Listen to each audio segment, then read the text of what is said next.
माँ बाप का भी बहुत अहम रोल होता है, जो हमारे ग्रामीण क्षेत्र में अपने बच्चों को स्कूल भेज देते हैं और कहते हैं कि सारी जिम्मेदारी स्कूल की है। तो ऐसा ना हो कि हमारे जो बच्चे स्कूल में आए तो उनका कोई पुरसाने हाल ना हो। उनके माँ बाप उनका खास ध्यान रखें। पहले हम बच्चों के लिए एक तराना गीत है, मैं सुना दूं। ऐ दो जहां के मालिक सुन ले मेरी दुआएं, ऐ दो जहां के मालिक सुन ले मेरी दुआएं, दे ज्ञान हमको ऐसा महका दे हम फिजाएं, दे ज्ञान हमको ऐसा महका दे हम फिजाएं, हर सिमत रोशनी हो रह जाए ना अंधेरा, हर सिमत रोशनी हो रह जाए ना अंधेरा, हो जिंदगी हमारी खुशबू भरा सवेरा, हो जिंदगी हमारी खुशबू भरा सवेरा, जुल्मों सितम की बात है धरती पे रह न जाए, जुल्मों सितम की बात है धरती पे रह न जाए, मेरा वतन जहां में सबसे हसी वतन हो, मेरा वतन जहां में सबसे हसी वतन हो, अमनो सुकून यहाँ हो, फूलों भरा चमन हो, फूलों भरा चमन हो, हमें प्यार हो वतन से, हम वतन के काम आए, हमें प्यार हो वतन से, हम वतन के काम आए, ऐ दो जहां के मालिक सुन ले मेरी दुआएं, दे ज्ञान हमको ऐसा महका दे हम फिजाएं, इंसानियत का परचम लहराए हम जहां में, इंसानियत का परचम लहराए हम जहां में, सच के बने पुजारे सच का दिया जलाए, सच के बने पुजारी सच का दिया जलाए, ऐ दो जहां के मालिक सुन ले मेरी दुआएं, दे ज्ञान हमको ऐसा महका दे हम फिजाएं। बहुत बहुत धन्यवाद। कॉलेज कैंपस जो मैं ये देख रहा था कुछ दिनों पहले जब मैं स्कूल के इस कैंपस में आया हुआ था, तो आसिफ से मेरी बात हो रही थी कि इस जगह पे हम लोग अगर अपना ये प्लान तैयार कर रहे हैं तो क्या होगा, मगर उनके अब्बा ने श्री हबीबुल्लाह साहब जो नेताजी के नाम से हमारे यहाँ प्रसिद्ध हैं, उन्होंने अपने बच्चे का हौसला किया। एक बच्चा जब छोटा होता है तो उसके माँ बाप की ढेर सारी उम्मीदें होती हैं कि हमारा बच्चा पढ़ेगा और पढ़ने के बाद उसके जो भी सपने होंगे वो साकार होंगे। बट हबीबुल्लाह साहब ने, नेताजी ने अपने बच्चे को तालीम के क्षेत्र में बहुत बड़ा योगदान दिया। माँ बाप का इसमें सबसे बड़ा रोल होता है कि हमारा बच्चा क्या है बनेगा।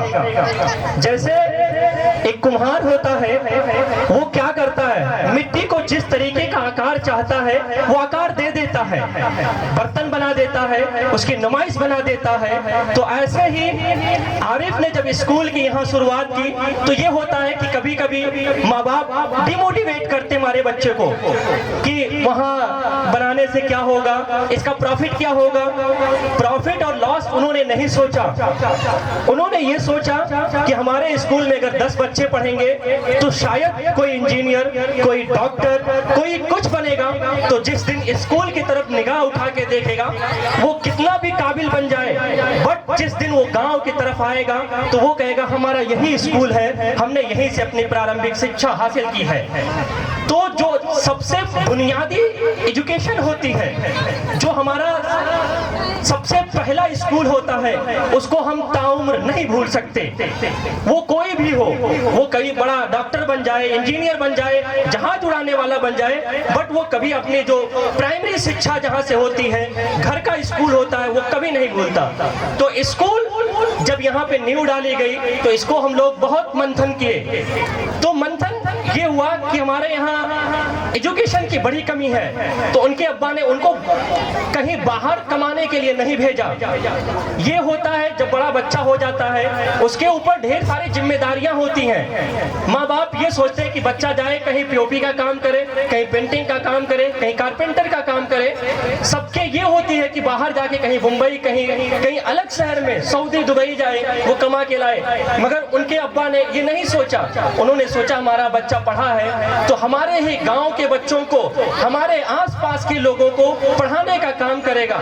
तो आप सभी लोगों से एक विनम्र निवेदन है, स्कूल का हमें सहयोग करना है। चाहे हमारा बच्चा पढ़ रहा हो ना पढ़ रहा हो, उससे हमें नहीं मतलब। जैसे भी हमारे दोस्त जामिया हमदर्द से चल के यहाँ पे आप लोगों के बीच में आपकी मोहब्बतों के लिए चले आए, ढेर सारे लोग आए। हम तो यहाँ ढेर सारे चेहरे पहचानते नहीं, हम तो लखनऊ से चले आए इसलिए कि आरिफ ने बोला कि हम अपने यहाँ लोगों को एक मैसेज देना चाहते हैं। और ये हमारा मैसेज है कि अपने बच्चों को शिक्षा के लिए आप 2 रोटी कम खाएं, बट अपने बच्चों को शिक्षा के लिए हर संभव प्रयास करें कि हमारा बच्चा अच्छी तालीम हासिल करे। तालीम के बिना सब कुछ अधूरा है। जैसे एक चिराग हो और उसमें तेल ना हो तो कब तक जलेगा चिराग? कुछ ही टाइम चलेगा, जलने के बाद वो राख बन जाएगा। तो हमारे बच्चों को तेल बनने का काम करें, मसाल बनने का काम करें, ताकि हमारे बच्चे अपना भविष्य अच्छा बना सके। अब भविष्य कैसे बनेगा? जब आप सभी का सहयोग होगा। कुछ लोग, अभी मैं यहाँ पे कुछ लोगों से बात कर रहा था तो वो लोग ये कहे कि मेरे बच्चे नहीं पढ़ रहे हैं, इस स्कूल में नहीं पढ़ रहे। आपका बच्चा कहीं भी पढ़ रहा है, आपका काम है सहयोग करना। जब तक आप सहयोग नहीं करेंगे, एक चैन की कड़ी कैसे बनती है? ढेर सारे लोगों को जोड़ के एक चैन की कड़ी बनती है जो गले का हार बनता है। तो ऐसे ही सभी लोगों का जब सहयोग मिलेगा, थोड़ा थोड़ा सहयोग करेंगे, कहीं बच्चों को लाने में, कहीं स्कूल का प्रचार करने में, कहीं कुछ भी मदद हो तो वो मदद करने की कोशिश करें। तो ये जो वीरान जगह है, मुझे उम्मीद है और मेरा पूरा प्रयास है, इंशाअल्लाह जितनी भी मदद हो सकेगी हम इस स्कूल के लिए मदद करेंगे। और अल्हम्दुलिल्लाह बलरामपुर में हमारा 2 स्कूल चल रहा है, जिसको हमारे स्कूल का एक स्ट्रेंथ 750 बच्चे हैं, एक स्कूल में 250 बच्चे हैं जो तालीम याफ्ता हैं। और हम लोगों ने मात्र 5 बच्चों के साथ अपना स्कूल शुरू किया था। 5 बच्चों जो ड्रॉप आउट बच्चे थे, उन पे हम अपना स्कूल स्टार्ट किए थे। मगर अल्हम्दुलिल्लाह मेरे बच्चे सब पढ़ रहे हैं। और दूसरा काम मेरा ये सोशल सेक्टर, मैं अपना एक NGO चला रहा हूँ जिसमें मैं हेल्थ, एजुकेशन और लाइवलीहुड और जेल इंटरवेंशन प्रोग्राम कर रहा हूँ। तो आप लोगों से एक विनम्र निवेदन है, कभी किसी को हेल्थ में, स्वास्थ्य संबंधी कभी किसी को कुछ समस्या होती है तो उसके लिए मैं लखनऊ में खड़ा हूँ।